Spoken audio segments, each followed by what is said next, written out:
Kağıt uçakla ilgili ilginç konuları biliyor musunuz? İşte size kağıt uçak enleri. En uzun zaman. Şu anda bir kağıt uçakla en uzun süre 29,2 saniyedir. Ve bu rekor Japonya'da Kağıt tarafından 19 Aralık 2010'da elde edilmiştir.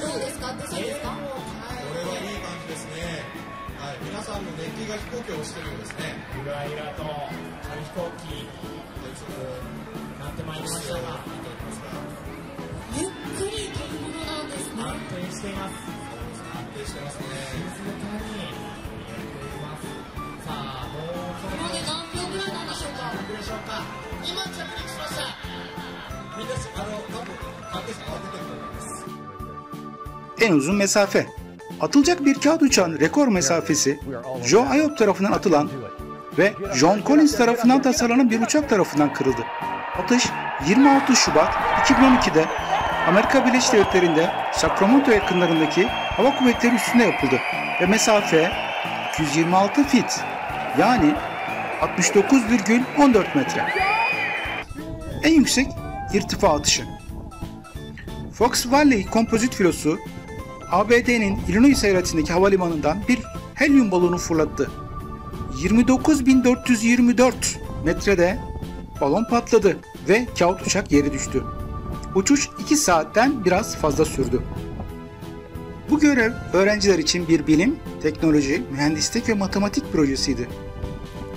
En büyük kağıt uçak 28 Eylül 2013'te Almanya Braunschweig Teknoloji Enstitüsü'ndeki öğrenciler ve çalışanlar tarafından yapıldı.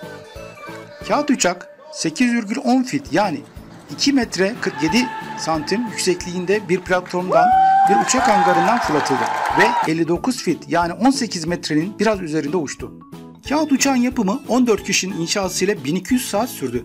Uçağın kanat açıklık genişliği 59,7 fit yani 18,21 metreydi. En iyi kağıt uçak vuruşları. 6 Ocak 2010'da Fumihiro Uno kağıt uçağı 3 metre mesafeden bir kovaya fırlattı. Hedefi arka arkaya 13 kez vurmayı başardı. Böylece bir kağıt uçakla bir hedefi en çok arka arkaya vurma rekorunu kırdı.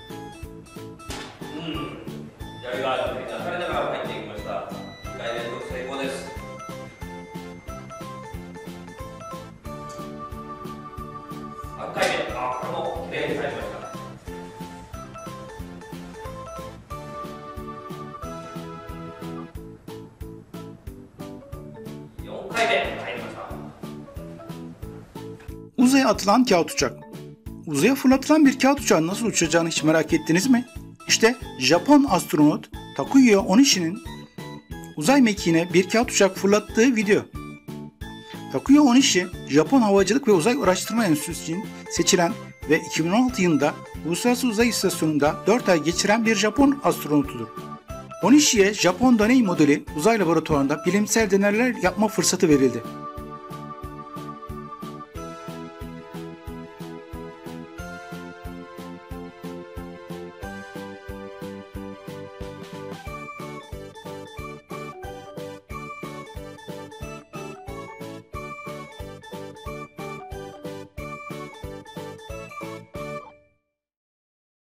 Uzaydan çıkan kağıt uçaklar.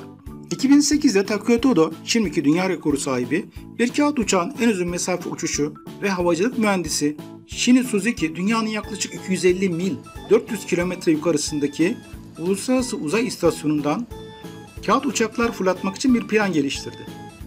Plan sonunda bir kenara bırakıldı ancak Tokyo Üniversitesi'ndeki hipersonik bir rüzgar tünelinde 7 santimetre uzunluğundaki bir kağıt uçağın bir prototipi Mach 7 hızlarına 200 santigrat derece olduğu bildirilen sıcaklıklara 10 saniye boyunca dayandı.